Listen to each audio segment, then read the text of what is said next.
नुआ शिलान्यास को नहीं विवाद गोटे रास्ता को दुई थर शिलान्यास प्रथमे प्रताप तापर शारदा बीजेडी प्रेसमिट रे तेरछा बाण नवनिर्वाचित विधायक शारदा को शिलान्यास को नहीं बीजेडी प्रेसमिट टार्गेट कले नूतन विधायक शारदा प्रधान को तेबे सालेपुर पूर्त विभाग सहकारी निर्वाही जंत्री अधीन तरत भाया विषमपड़ा सहदेवपुर रास्ता रही यह रास्ता पूर्वतन मुख्यमंत्री नवीन पट्टनायक 23 कोटी टंका मंजूर करथिले टेंडर माध्यम ठिकादार चयन करा गत मार्च 14 तारिख में पूर्त विभागीय अधिकारी उपस्थित महांगार पूर्वतन विधायक प्रताप जेना और कटक सदर पूर्वतन विधायक चंद्र सारथी बेहरा यह रास्तार शिलान्यास करथिले हेले एबे किंतु महांगार नवनिर्वाचित विधायक शारदा प्रधान उक्त रास्ता को पुनर्बार शिलान्यास करछन्ते जाको नहीं निश्चिंत कोइल ब्लॉक बीजेडी पक्षरु प्रेसमिट करा जायतला और प्रेसमिट रे शारदा को टार्गेट करथिले बीजेडी आज आमर तरत पंचायत रे जो तरत शासन सहदेवपुर रास्तार आम बर्तमान जो विधायक अच्छा तार एक शुभ शिलान्यास कर जो रास्ता की विगत दिन में 14/3/2024 तारीख में आम पूर्वतन विधायक ताको शिलान्यास करथिले एवं आज सी पुणी आउ थे शिलान्यास करा जाऊँगी लोक मानू एक अंधारे रखी सस्ता राजनीति करा जाऊँगी ताकू आज निश्चित कोइल विजु जनता दल तरफ दृढ़ निंदा कर कार्य जदि आगामी दिन में से करती सबू पंचायत स्तर ब्लॉक स्तर पर्यंत सबू स्तर एवं निंदा कर विजु निश्चित कोइल विजु जनता दल घोर विरोध कर तरत शासन रु सहदेवपुर रास्ता ये 3टा पंचायत को नहीं तरत जमरा और बनकेटिया यहाँ हूँ R&B नहीं टेकअप कर रास्ता को दोहरीकरण करने हरिराजपुर ठार काम आरंभ हो जाए जो दिन शिलान्यास है विभाग कर्तृपक्ष कंट्राक्टर को निर्देश देकर काम से आरंभ कर काम है 3-4 मास काम आरंभ हो 23 कोटी टंकार काम बर्तमान से रास्ता से पंचायत दे जाऊँगी से एस्टिमेट से कंट्राक्टर किंतु ताकू खाली लोक को भुआ बुले पुराणा कांथरे चून मारिक नुआ करवा काम यहाँ हूँ आम विधायक बर्तमान कार्यकलाप आपको लोक मैंने जानी सारे ये रास्ता किए कर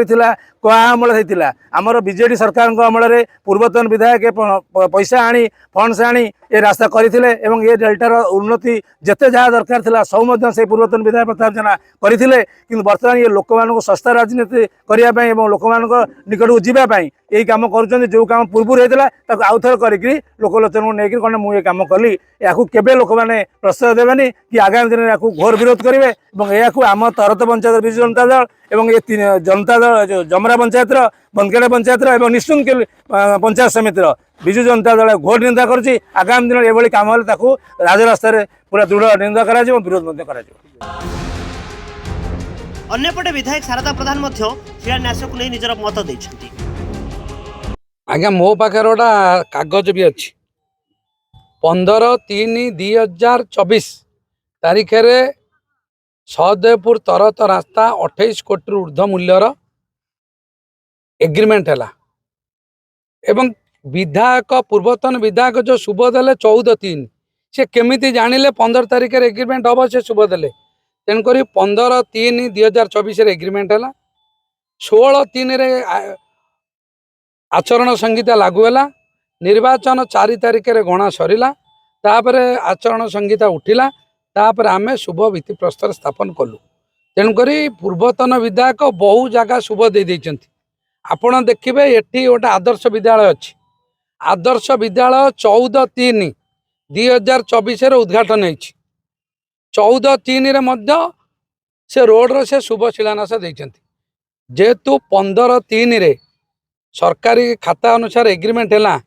14/3 शुभ देवार किसी आवश्यकता नाला निर्वाचन को आखि आगे रखी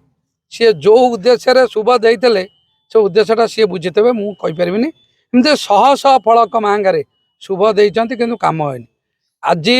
एग्रीमेंट सरी डेट ऑफ कंप्लीशन सरकारी खातार अच्छी एटी एग्जीक्यूटिव इंजीनियर उपस्थित थिले एवं से आज शुभ भित्ति प्रस्ताव स्थापन कराला एवं नरेंद्र मोदी और मोहन माझी नेतृत्व में जो महांगारे विकासमूलक कार्य चलो आज सेटा बिरु लुणा चित्तोतला दीपांचल तरत पंचायत रे आरंभ है जो तरतर पूर्वतन सरपंच कहले से निजे बुझंतु पंचायत पाखे कूलगाँ इशाल गोटा आदर्श विद्यालय अच्छे आपण मैंने यही विद्यालय बोर्ड जानीपर आज भी प्रिंसिपाल कहते এটা ହ୍ୟାଣ୍ଡଓଭର ହେଇନାହିଁ, ବିଦ୍ୟାଳୟ କାମ ସରିନାହିଁ, ବିଦ୍ୟାଳୟର ଆହୁରି କାମ ସରିଛି କିନ୍ତୁ ତରବରିଆ ଭାବେ 3 ମାସ ତଳୁ ଏଇଟା ମଧ୍ୟ ଉଦ୍ଘାଟନ ସରିଛି। ଏଇଟା ଆବାଜ ସେଇଟା ଆବାଜ ଆପଣ ବୁଝିବେ। ସେଠି ଯୋଉ କାମ ହଉଛି ବୋଲି ସେ କହିଲେ ପ୍ରୋସେସିଂ ଚାଲିଛି ତାଙ୍କର କହିଲେ। ଆପଣମାନେ ଦିଅନ୍ତୁ, ଗୋଟେ ଏକ୍ଜୁନର ମୋତେ ବି ଆଜି ଲେଖିଛନ୍ତି, ମୁଁ ଆପଣମାନଙ୍କୁ ଦେଖାଉଛି, ସେ ଚିଠି ବି ଦେବି। କାମ କମ୍ପ୍ଲିଟ କମେନ୍ସମେଣ୍ଟ 15/3/2024 15/3/2024 ପରେ ପୂର୍ବତନ ବିଧାୟକ ଶୁଭ ଦେଇଛନ୍ତି କି ଯଦି 15/3/2024 ପରେ ସେ ଶୁଭ ଦେଇଥିବେ ତାହେଲେ ମୁଁ ଅନ୍ୟାୟ କରିଥିବି। ଏବଂ ଆଦେହରେ ପୁରା କ୍ଲିଅର ଲେଖା ହେଇଛି, ଆପଣମାନେ ଦେଖନ୍ତୁ, ଫିଜିକାଲ ପ୍ରୋଗ୍ରେସ ଲେଖାଛି ୱାର୍କ ଟୁ ବି ଷ୍ଟାର୍ଟେଡ ସୁନ୍। ତାର ମାନେ ଯେ ସାମ୍ବାଦିକ ସମ୍ମିଳନୀ କରିଛନ୍ତି ତାକୁ ଟିକେ ବୁଝେଇଦେବେ। କଟକରୁ ଲକ୍ଷ୍ମଣ ଦାସଙ୍କ ରିପୋର୍ଟ, ନ୍ୟୁଜ୍ 18 ଲୋକାଲ।